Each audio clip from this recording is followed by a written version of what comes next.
In the rugged Scottish Highlands, where mist clings to ancient hills and freedom echoes through the valleys, one name rises above the tumult of history: William Wallace. Revered as a hero, a freedom fighter, and a symbol of defiance against oppression, Wallace's tale is one of resilience and unyielding courage. Born into a time when Scotland groaned under the weight of English tyranny, Wallace's journey from obscurity to legend began not in palaces or courts, but in the heart of the oppressed. King Edward I of England, known as the Hammer of the Scots, ruled with an iron fist, exploiting Scotland's resources and crushing its people under his relentless ambition. But the spark of rebellion was lit by a deeply personal tragedy: the brutal murder of Wallace's wife, Marion. Her death at the hands of English soldiers ignited a fire in Wallace that would change Scotland's history forever.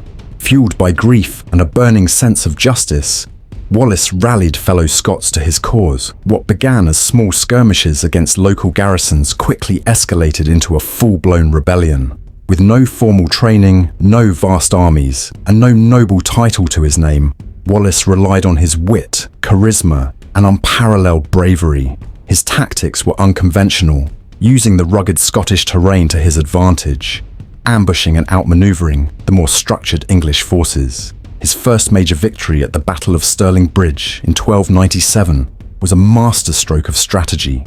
With a smaller, poorly equipped force, Wallace defeated the might of Edward's army by exploiting their overconfidence and forcing them into a trap.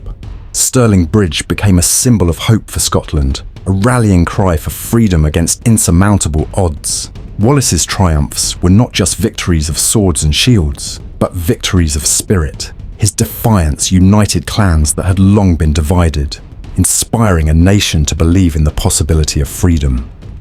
For a brief moment, Wallace became the guardian of Scotland, a title that reflected the trust and admiration of his people.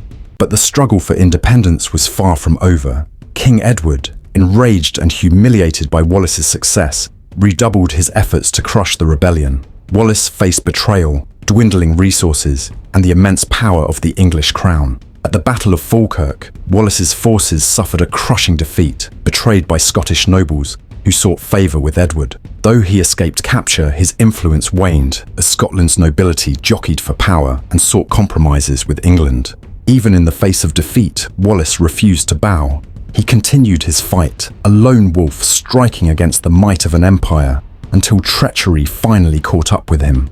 In 1305, Wallace was betrayed by allies and handed over to the English. His trial was a mockery of justice, a foregone conclusion by a vengeful king.